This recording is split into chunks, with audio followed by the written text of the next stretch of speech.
Hello guys, it's another biking day with me. Ako nga pala si Raf, a cycling enthusiast and a newbie biker. Trying to live a healthy life kaya naman I'm into biking lately for fitness and recreation na rin.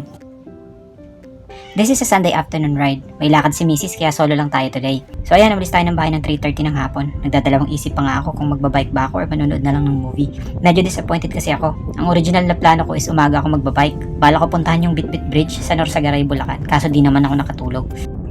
Struggle ko talaga matulog sa gabi minsan, lalo't sa umaga kami usually natutulog ni Mrs. Gawa nga ng night shift kami. Hirap mag-adjust. Siguro na-excite din ako kaya di ako nakatulog.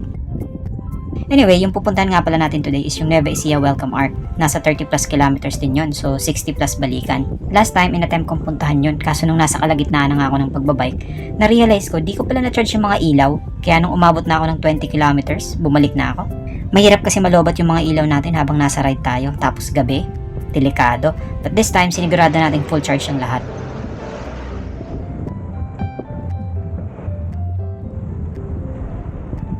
So ayan, hataw na tayo. Ang ganda ng panahon, blue na blue yung langit. No chance of rain. Marami pala tayong makakasabay na malalaking sasakyan dito.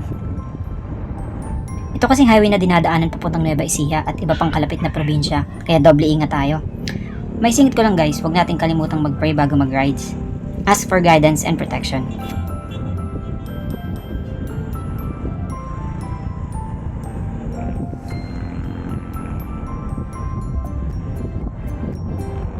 Speaking of pag-iingat, mag-ingat tayo guys kung ayaw nating idiretso dyan.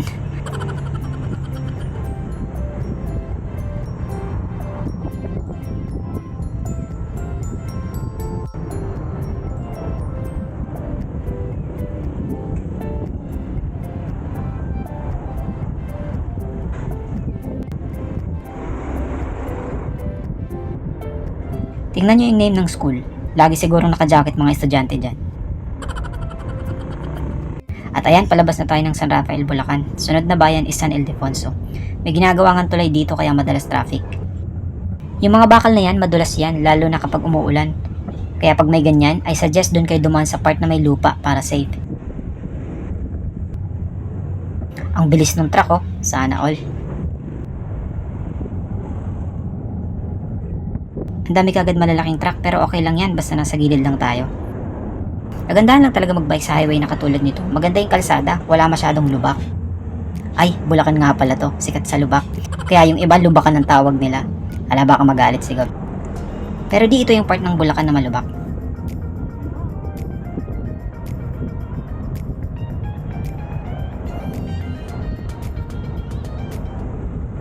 Ngayon ko lang nalaman may DB Home din pala.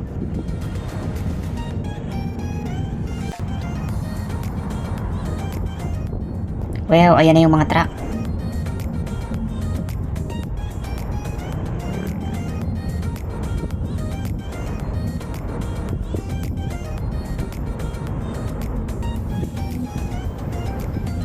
Meron pang isa. Tingnan nyo guys, o-overtaken ko yan.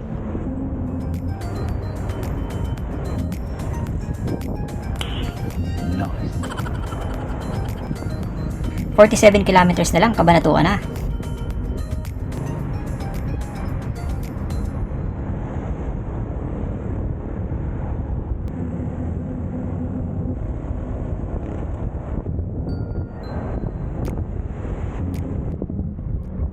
At ayan, papasok na tayo ng San Miguel, Bulacan.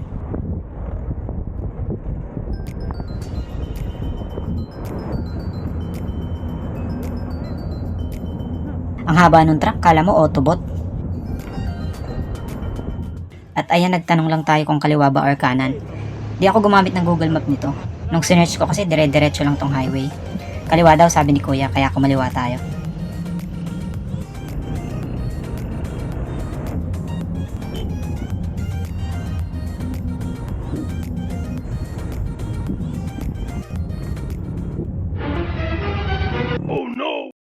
Grabe yun guys, so apat sila sa motor, may bata pa, walang mga helmet.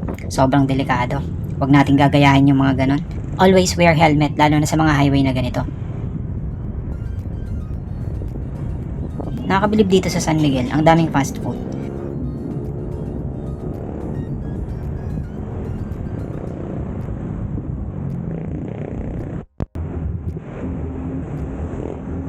Wala na namang helmet. Ang kukulit. Another one.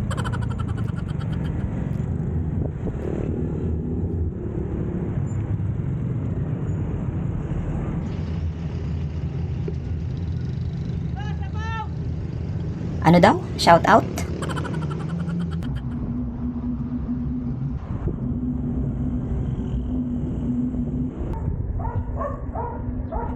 Medyo random ko na yung pagod ng slide dyan. Twice lang kasi ako tumigil tapos saglit lang. But the good news is, tanaw ko na yung arko.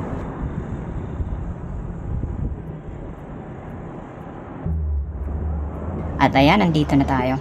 Pinark lang natin yung bike. Bumili din tayo ng buko at grabe na yung uhaw ko dyan. Magpapapicture din kasi ako kay ate mamaya. Produce muna tayo. Kumuha lang din tayo ng konting videos.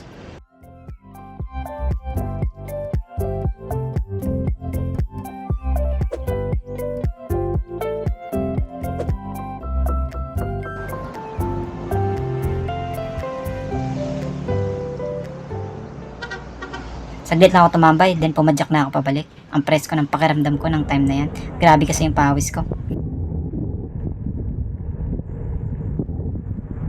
Habang pumapadyak nga ako ay biglang may pamilyar na tanawin sa di kalayuan. Isang imahe ng kabayo, pulang kabayo.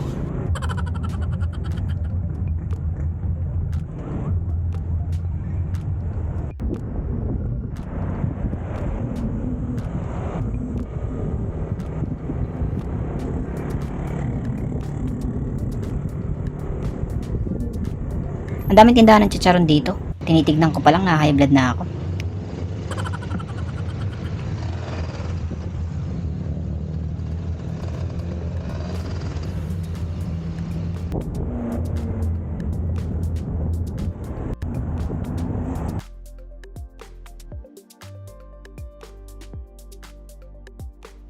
At ayan, gabi na nga kaya nagbukas na tayo ng ilaw.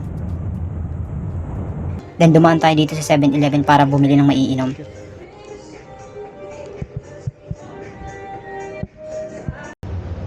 Ito yung challenge na pabalik ako. Ang haba ng traffic dito sa ginagawang tulay, yung dinaanan natin kanina. Buti na lang pwede tayo lumusot-lusot sa gilid kaya medyo napabilis lang din tayo.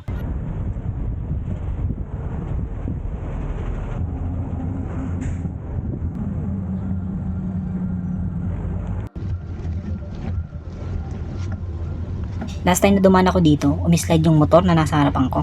Ang dulas kasi niyang bakal. Buti na lang nakontrol niya yung manibela, kaya doble ingat talaga tayo pag may mga ganyan.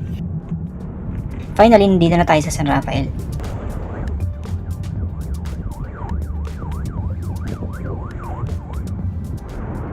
May nakita akong magjawa na nagmumotor na nakatigil. Sa isip ko, bakit kaya nakatigil mga to? Yung pala, may nanguhuli sa unahan.